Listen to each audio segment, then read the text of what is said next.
One of the concerns I've seen a lot is chronic pain treatment, and which needs to be really addressed. But I think with the need of not being able to have access to good pain management that is familiar with hemophilia, that's a big problem. We're trying to get an actual pain doctor who will work with our team regarding that. You know, a lot of studies nowadays are showing that the opiate pain medications, long-term use really doesn't change the pain, it covers the pain, and so that makes it tolerable for people to maybe go to sleep at night, but that doesn't address all the points of pain. And a pain management specialist, he can help attack the pain in different ways, because there might be nerve-involved pain, there's not just the bone pain, so there are other ways that they can treat the pain.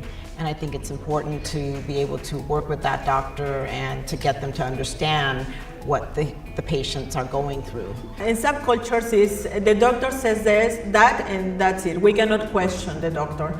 But you know, it's different. The more you know, the more questions you ask, is better for you. It's better for your family, better for your future. So we always encourage questions. We always, and you know, we see hemophilia patients since they're babies. So we try to make that connection to them, like they are open to ask anything they want.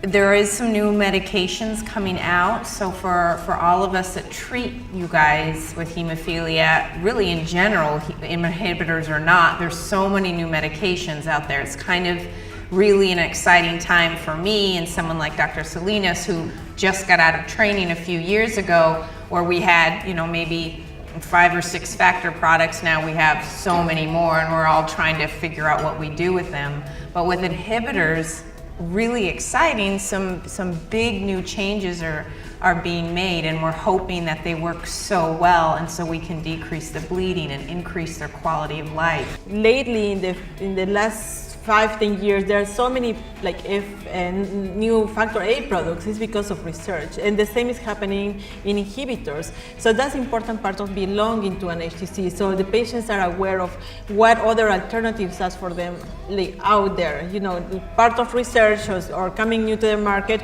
but is a way to participate in the hemophilia community, and you know that benefits to all of us. No, it doesn't benefit directly to our physicians maybe, but to the patients. So that's very important important part of the HTCs. I always felt that your health was the most important thing in anybody's life, because really, if you're not healthy, it's hard to be a good parent, it's hard to be a good sibling, it's hard to be you know, a good child if you're feeling crummy. So I think for any of us, if whatever we're doing, pain medicine, factor, a hug, if that makes our patients feel better, I mean, that was the whole reason I think we did this. I think there's families who are very comfortable with what they're on, and it works for them. They're not bleeding. There's nothing new, so then they don't really feel like they want to know about the changes. I mean, it's still important to know, of course. So, but then we try to bring it up, but there's families that are more interested than others. So if you are really interested, agreed, definitely do your own research, go onto the website, find out about the different products, and then you can come to us and ask about them. We'd be happy to discuss them. A lot of times I think we will, lack of a better term, negotiate with the patient. Okay, you really want to do this activity because you're going to die if you don't play soccer. And so you make a deal with the patient and say, okay, before soccer games, you need to infuse X. And that's the only way we'll sign off on you playing soccer. Or to participate in the practice, you need to use this amount, or you do your regular prophylaxis, and in between you have to infuse a little bit more because you practice every day. So again, it's just a negotiation, and you just have to find a happy medium.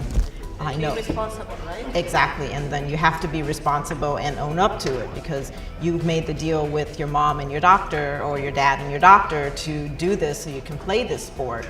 And if you can't do it, then you may not be able to do that sport. Hemophilia, you do know, and all bleeding disorders, von Willebrand's, platelet disorders, is very rare. And the people up here are some of really the few who truly understand how to take care of you. And when we go through our training, we learn about how to treat leukemia, brain tumors, lots of anemias, and a little bit on the side, a little bit of bleeding disorders. So all of the doctors are not similar. And sometimes I even get scared in Los Angeles talking to other pediatric hematologists that aren't at one of our centers, and they just don't know exactly how to take care of you, and that really scares me. So I urge you to come to an HTC where this is all we do. We are all so passionate about it, and because there aren't that many of us, we know how to treat not that many of you either, and so I think it's really important. I want to thank all 4 of our panelists for making the time on a Saturday to come down and be a part of this. To watch video from any of our previous Powering Through sessions, visit poweringthrough.org, or to learn more about National Cornerstone Healthcare Services, NCHS, visit nchswecare.com.